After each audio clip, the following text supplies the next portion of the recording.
Hi everyone, today I'm going to take you through all things quadratics. I'm going to start off with a revision of National 5 quadratics. Then I'm going to go into the higher quadratics, so into more complex completing the square. Then into using the discriminant and aspects of the discriminant, so when you've got unknown values. And then into conditions for tangency, and finally finishing off with quadratic inequalities. Right, so let's go straight into National 5 quadratics.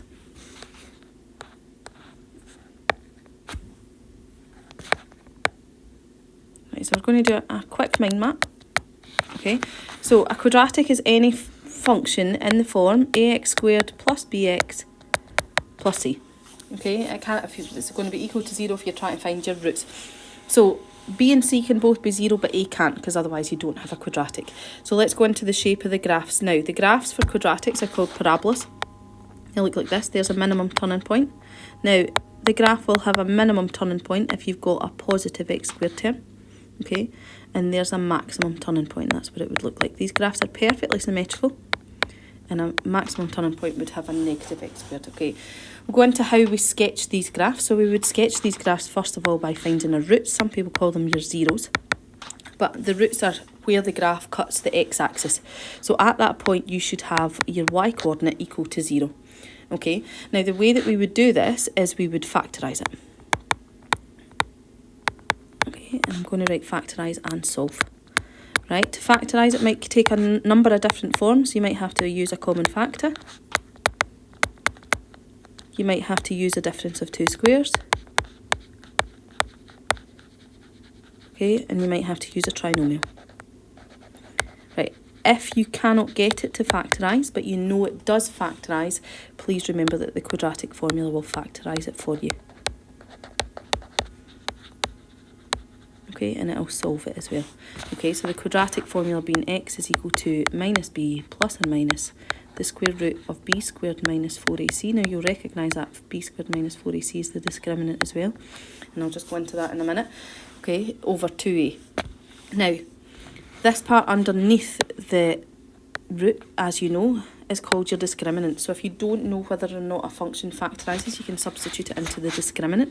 Okay, and if you find that b squared minus 4ac is greater than 0, it has two real and distinct roots, so it cuts the x-axis twice.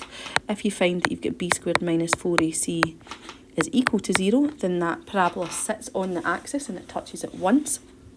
Okay, and then if you've got b squared minus 4ac is less than 0, you know that there's no real roots to it. Now, if there's no real roots, it doesn't mean we just stop there and we can't sketch that quadratic. It means we then have to go to completing the square, because we still need some information about it. Okay, now I'm going to go into completing the square in a bit more detail later on, so I'll leave that just now. Okay. And then if you're going to sketch it, please remember that once we've found a root, so all of that we've just went through is just to find your roots, you would then have to find your y-intercept, which is a skill that keeps coming back for in higher maths. And when you're finding your y-intercept, x must be equal to 0, so you usually substitute that into the original equation. Okay, you would then go on to find your axis of symmetry.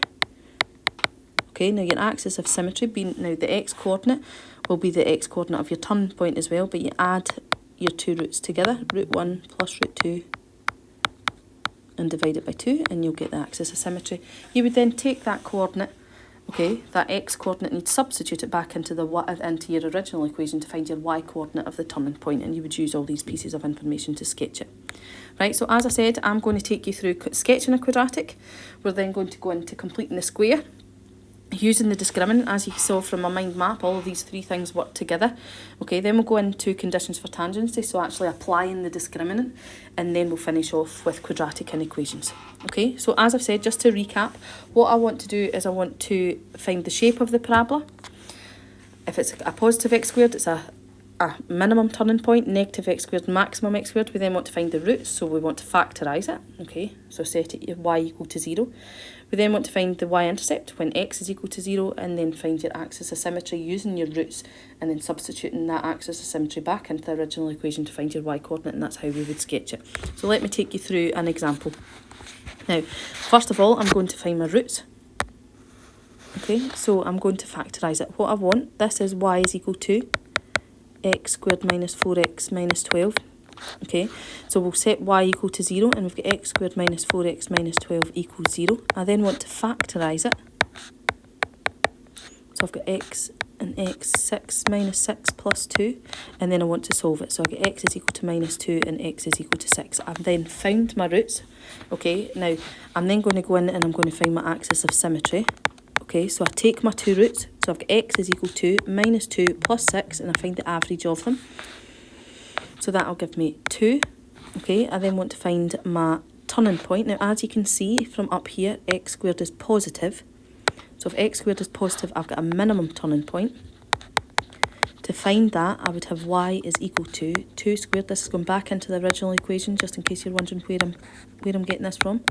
So I would have 4 minus 8, which will give me minus 4, minus 12 is minus 16. So my turning point has got the coordinates of 2 minus 16, okay? And I know my roots as well from up here. There's my roots there, okay?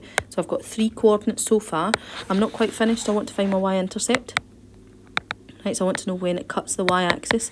So x is equal to 0. That goes into the original equation as well. So 0 squared minus 4 times 0 minus 12. So my y-intercept is negative 12. Okay, and then I want to sketch it. So I've got minus 2 and 6. This is just a sketch, folks, so it won't be accurate. Minus 2 and 6. Okay, I'm then going to sketch it and I'm going to fill out the rest. Okay, so my turning point is at 2 minus 16, so I would write that in here. Okay, it cuts my y-axis there at negative 12. Okay, and I've got all the information that I need. And I'm finished.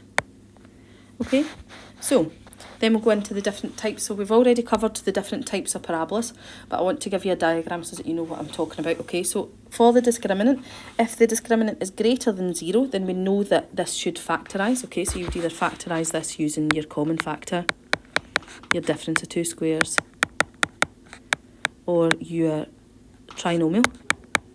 Okay, or if you can't get any of these to work, okay, or if your answer is an irrational value, then you would use your quadratic formula. So minus b plus or minus the square root of b squared minus 4ac, you'll notice the discriminant in there, over 2a. Okay, and that will give you these two roots as well. So then we've got 1, where we say that that's the x-axis is a tangent to this quadratic. Okay, so that'll come back later on. So b squared minus 4ac, it touches it once, and then you'll have seen the repeated root as well for our polynomials, that is going to come back into it as well. Right, and then the last one, b squared minus 4ac, is less than 0, so it's got no real roots. But what we can do is we can use completing the square that you met at National 5. We'll add a wee bits into it for higher, and we can find this turning point. Okay, so let's take a look at it. What does completing the square give us? Well, completing the square will give us the turning point, that will give us the axis of symmetry, and then if we substitute in x equals 0, it'll also give us the y-intercept. Right, so I'm going straight in with an exam question. Now, this is a higher completing the square question, and it's a higher completing the square question because that minus 3 coefficient in front of your x squared term, right? And that's where I'm going to start. So I'm going to start by taking that minus 3 out as a common factor, but I'm only going to take it out of the first two terms. Because see that plus 7? I'm not going to touch that until right at the end. Okay, I'm then going to start my process. I'm going to half it. I'm going to square it. And I'm going to take it away. Okay, now the it that I'm talking about is that 2, that plus 2 in there. Sorry, you can't see that very well. Okay, so let's set it up. The minus 3 stays where it is. I'm setting up my completing square form, as you can see from the form in the question. Okay, but I want to half it, so 2, half it, 1. Okay, square it, I'm still getting 1, and I want to take it away. Now, see that 1, see as soon as I start taking it away and I'm writing it outside the bracket, it's come out of that bracket. Okay, and this is the difference between that 5 and higher, is that we then need to multiply it by the coefficient at the front. Okay, so I would have minus 3x plus 1 all squared plus 3 plus 7. Okay, and it's that plus 3 that's tricky to get. And there's my final answer. Okay, so let's take a look at that again. I want to put it into the form a bracket x plus b all squared plus c. Okay, so the first thing I'm going to do is I'm going to take out a common factor, but again, I'm only going to do it for the first two terms. x squared plus 8x, right, and I'm ignoring that plus 50 till right at the end. Okay, I'm then going to start my process, so I need to put it in that form. My plus 50 is still there, and I'm just dealing with that 8. So I want to half it. Okay, I want to square it, and I want to take it away. But as you can see, it's now come out of that bracket, so I need to multiply that by the 3. Okay, so let's have a look at what it should look like. Okay, and then tidy it up. And that's me done. Okay, so using the discriminant, as we've said, the discriminant comes from the quadratic formula. Okay, as it's there. There's 3 different possibilities. We went through each of them. So greater than 0, equal to 0, and less than 0. Okay, so using the discriminant. How can you tell that this is a discrimination question? Well, as soon as it says anything about the roots, I would always, my go-to would be my discriminant. Now this one says it's got real and equal roots. So that means that b squared minus 4ac has to be greater than or equal to 0. Okay, now you have to have the function in the form ax squared plus bx plus c, okay, is equal to 0.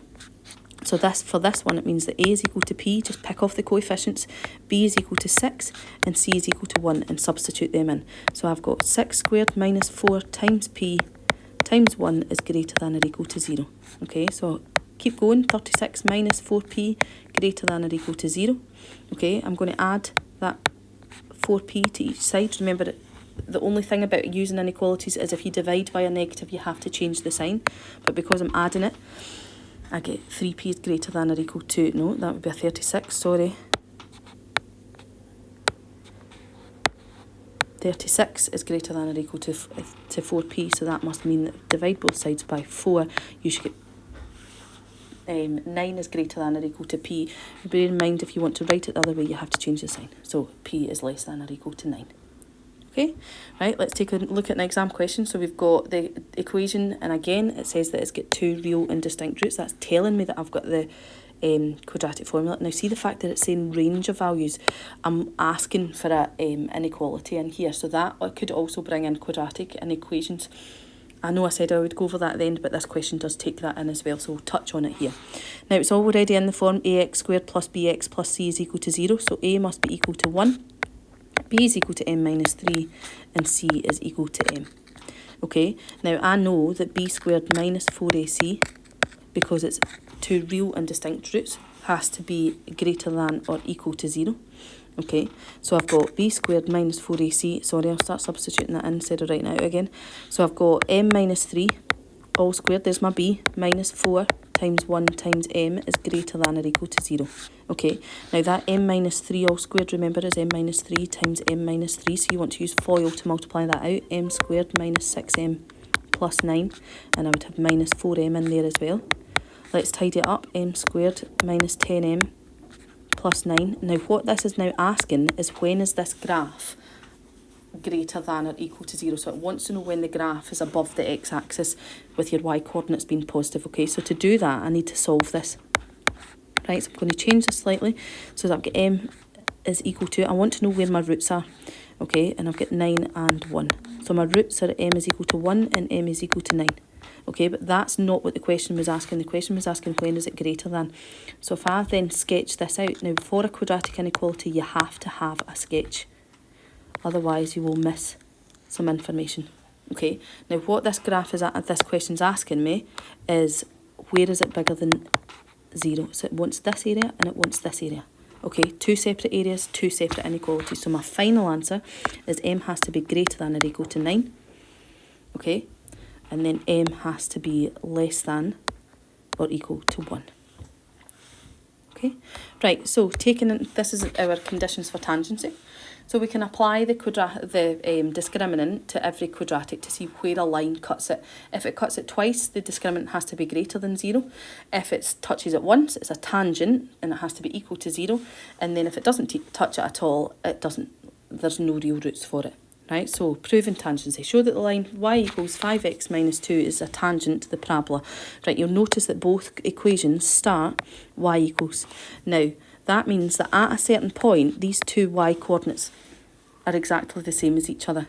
Okay, now that's what we want to see. We want to see that at that point, does it touch it once or does it touch it twice? So what we have to do is we have to set these equal to each other. 5x minus 2 is equal to 2x squared plus x. Okay, I like my x squared to stay positive. It makes it easier for me, so I'm going to bring the left-hand side over to the right-hand side. Okay, so 2x squared minus 4x plus 2 is equal to 0. I'm going to take out a common factor of 2 just to make it that bit easier for me. Okay, and then I'm going to factorise it. Now, at this stage, I could put x squared minus 2x plus 1 into the discriminant, and if I get the discriminant is equal to 0, that proves that it's a tangent, okay? But because this question then goes on to ask me to find the point of contact, I'm going to factorise it, okay? And I end up with x minus 1, x minus 1. So you've got one point of contact, you've got x is equal to 1, and you would say that. So therefore, since there's one point of contact,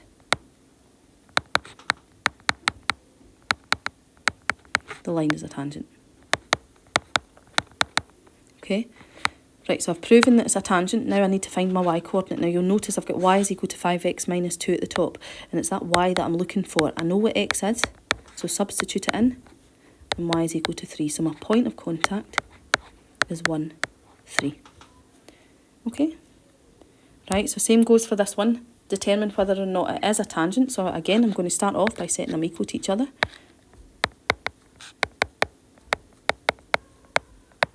Okay, I like my x squared to stay positive, so I'm going to bring the left-hand side over to the right-hand side.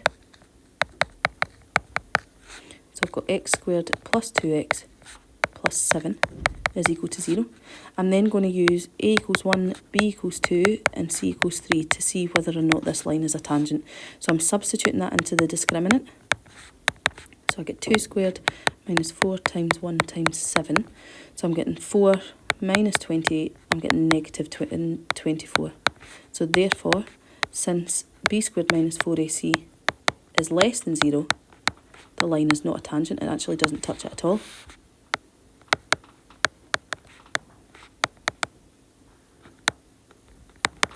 Okay, right, and then straight into quadratic inequalities. Remember what I said with quadratic inequalities, it's not asking you to solve it, okay? Now we can solve this to find its roots, but what it wants to know is it wants to know when it's greater than 0 here, okay, and when it's less than 0 in here.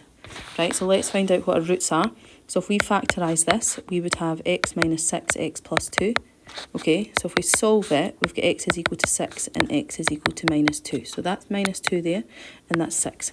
Okay, so when it's greater than 0, I want the two areas. I want it above the x-axis, so I have to have x is greater than 6. Okay, and when it's less than, I want x is less than minus 2. Two areas, okay, so two inequalities. Whereas in the middle, I want to know when it's less than 0. So when it's less than 0, it's this conjoined area, the bit underneath the x-axis. So x in the middle, it has to be less than 6. Okay, signs have to go the same way, and greater than minus 2. Right, so let's try that again. Right, so we start off by factorising. So we'll factorise x squared minus 5x plus 6. Okay, we'll end up with x minus 2x minus 3. So you've got x is equal to 2, x is equal to 3. You cannot solve a quadratic inequality without a diagram. Okay, it's a positive x squared, so it's a minimum turning point, sorry. 2, 3, there it's there. Okay, so where it's greater than 0, I'm looking for this area and this area. Okay, so I would give you x has to be greater than 3, then x has to be less than 2. But when it's less than 0, it would be this one. Okay, so I want a conjoined inequality. I want x has to be less than 3 and greater than 2. Okay, bear in mind if it's a maximum turning point, it would be upside down. It's not always the case that when it's greater than 0, I've got two areas, and when it's less than 0, I've got one area. It's just I've been working with minimum turning points here. Okay, so I've taken you through everything from how to sketch a quadratic, National 5 quadratics, then into completing the square, using the discriminant at higher level, conditions for tangency using the discriminant, okay, and factorising to find the point of contact, and then finishing off with quadratic inequations. If you've got any questions, please contact your class teacher. Thanks.